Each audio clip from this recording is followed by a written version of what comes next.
पाकिस्तान की सबसे बड़ी अदालत में एक अजब हंगामा बरपा है। पाकिस्तान की सबसे बड़ी अदालत के सबसे बड़े जजेस में बड़े बड़े इख्तिलाफात हो रहे हैं और इख्तिलाफात का आलम यह कि ज़ाहिर है जजेस कुछ किलोमीटर्स के ही अहाते में सारे जज रहते हैं, रोज़ाना एक ही जगह मिलते हैं, लेकिन इख्तिलाफात का आलम यह है कि वो ख़त्तो किताबत के ज़रिए हो रहे हैं, पूरी दुनिया के सामने हो रहे हैं। आज एक दिन में मेरे ख्याल से सुप्रीम कोर्ट पाकिस्तान की हालिया तारीख में कभी ये नहीं हुआ होगा। आज एक दिन में एक जज ने 2 ख़त लिख डाले हैं जनाब जस्टिस मुनीब साहब ने। इससे पहले मंसूर अली शाह साहब ने चीफ जस्टिस साहब को खत लिख दिया, इससे पहले चीफ जस्टिस साहब ने मंसूर अली शाह साहब को जवाब दे दिया, और उससे पहले की खत्तो किताबत तो इसके अलावा है। किस्सा मुख्तसर, आज मामला क्या था?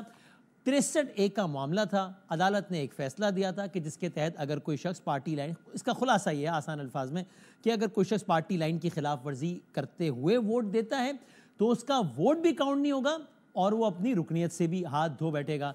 इस पर और इस केस की मौजूदा हालात में बहुत अहमियत है। आईनी तरमीम आनी है, अगर पीटीआई से या किसी भी और बंदे ने फ्लोर क्रॉस किया तो उसका वोट भी काउंट नहीं होगा और पार्टी से भी फारिग हो जाएगा, वो तो मतलब फ़ायदा ही नहीं हुआ कुछ। इस पर अगरचे सबका इत्तेफाक है, बड़े बड़े कानूनी माहिरीन का, कि सुप्रीम कोर्ट के इस फैसले में तकरीबन सबको ही तहफ़्फ़ुज़ात है कि वो उससे इत्तेफाक नहीं करते। इवन सलमान अकरम राजा यानी कि पीटीआई, इवन कामरान मुर्तज़ा यानी कि जमीयत उलमा इस्लाम, बहरहाल उस पर नज़र-ए-सानी की अपील हुई, वो बहुत अरसे तक नहीं लगी। आज उसकी समाअत थी। ये 5 रुकनी बेंच था इसमें, लेकिन एक चीज़ मुख्तलिफ थी इस बेंच की तश्कील में। वो क्या?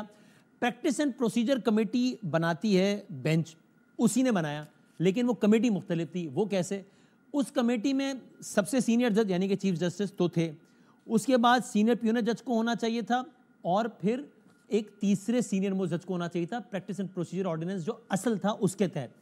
फिर यह हुआ कि सदर पाकिस्तान ने ऑर्डिनेंस जारी कर दिया। चूंकि जो पहले की कमेटी थी उसमें चीफ जस्टिस साहब थे, मुनीब साहब थे, मंसूर साहब थे, मंसूर साहब और मुनीब साहब, तरतीब ये है, तरतीब का ठीक करना बहुत ज़रूरी है इस मामले में। वो ऐसा लगा कि मुनीब साहब और मंसूर साहब एक तरफ हैं, चीफ जस्टिस साहब अलग हैं। बहरहाल ऐसा लगा चीफ जस्टिस साहब उस कमेटी में जिसने बेंचेस की तश्कील देनी है माइनॉरिटी में चले गए। एक ऑर्डिनेंस आ गया, उस ऑर्डिनेंस ने कहा कि नहीं साहब, अब इस कमेटी की हैयत मुख्तलिफ है, अब इसमें चीफ जस्टिस होंगे, सीनियर प्यूनर जज होंगे यानी कि चीफ जस्टिस इन वेटिंग यानी कि मंसूर अली शाह, तीसरा जज कोई भी वो जज हो सकता है जिसे चीफ जस्टिस ऑफ पाकिस्तान लगाए। तो दोबारा चीफ साहब आ गए अक्सरियत में इस कमेटी में। इधर ऑर्डिनेंस आया, थोड़ी देर बाद चीफ जस्टिस साहब ने नई कमेटी बना दी और उसमें ले आए वो अमीनुद्दीन साहब को, मुनीब साहब को नहीं बल्कि अमीनुद्दीन साहब को लेके आए जो कि उनसे कम सीनियर है। उस नई कमेटी ने ये वाला बेंच बना दिया कि हम 63A का नजर-ए-सानी सुनेंगे।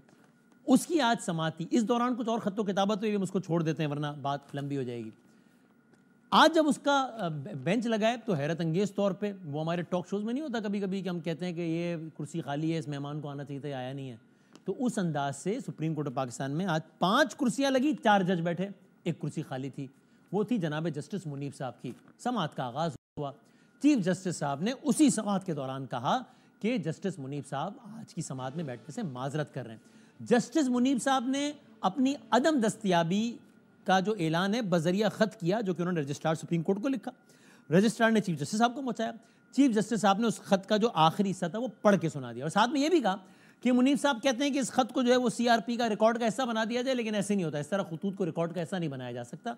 उनको इस बेंच में बैठना चाहिए था और अब वो नहीं बैठे हैं तो उनकी मर्जी, लेकिन हम कोशिश करेंगे कि कल मुनीब साहब इस बेंच का हिस्सा हो, नहीं होंगे उनके बगैर समाअत आगे बढ़ेगी, नया बेंच बन जाएगा। उस खत में मुनीब साहब ने चीफ जस्टिस साहब पर तनकीद की थी कि आपने अपने खत में तो आप खुद सताइशी का शिकार रहे, अपनी तारीफ़ें ही करते रहे, ऐसा लगा किसी को बदनाम करने की मुहिम चला रहे हैं, वो सारी बातें अपनी जगह। अब से थोड़ी देर पहले मुनीब साहब ने आज एक और ख़त लिख डाला, क्योंकि आज एक दिन की समाअत मुकम्मल हुई और उसका एक शॉर्ट ऑर्डर भी आ गया। मुनीब साहब ने अब से कुछ देर पहले जो खत लिखा है उसमें मुनीब साहब ने क्या कहा, 63 नजर-ए-सानी केस का जो आज शॉर्ट ऑर्डर आया ना, उसमें मुनीब साहब लिखते हैं, उसके मंदरजात देखिए कि वो कहते हैं कि आज आर्टिकल 63 नजर-ए-सानी केस 5 रुकनी बेंच के सामने समाअत के लिए मुकर्रर था। तो उन्होंने कहा कि जब ये बेंच, जब 5 जजेस के लिए 5 रुकनी बेंच था, तो फिर 4 जजों ने बैठकर कैसे हुक्मनामा जारी कर दिया? भाई ये तो बेंच ही 5 का था, तो 4 ने कैसे हुक्मनामा जारी कर दिया? 4 रुकनी बेंच आर्टिकल 63A से मुताल्लिक नजर-ए-सानी केस तो सुन ही नहीं सकता। आज की समाअत का हुक्मनामा मुझे भेजा गया है, हुक्मनामे मेरा नाम लिखा है, लेकिन आगे मेरा दस्तखत नहीं है, क्योंकि ऑफकोर्स मैं तो था नहीं वहाँ पे। बेंच के 4 जजेस का एहतराम है, लेकिन आज की समाअत कानून और जवाबित के मुताबिक नहीं थी। अपना मौक़िफ़ पहले ख़त में तफसील से बयान कर चुका हूँ। आज की समाअत के हुक्मनामे पर एहतजाज रिकॉर्ड कराना चाहता हूँ। आज की समाअत का हुक्मनामा जुडिशियल ऑर्डर नहीं है, ये जुडिशियल ऑर्डर ही नहीं है।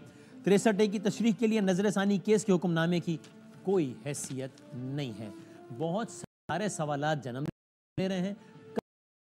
कल सुबह 9 बजे कमेटी का एक और इजलास बुला लिया गया है।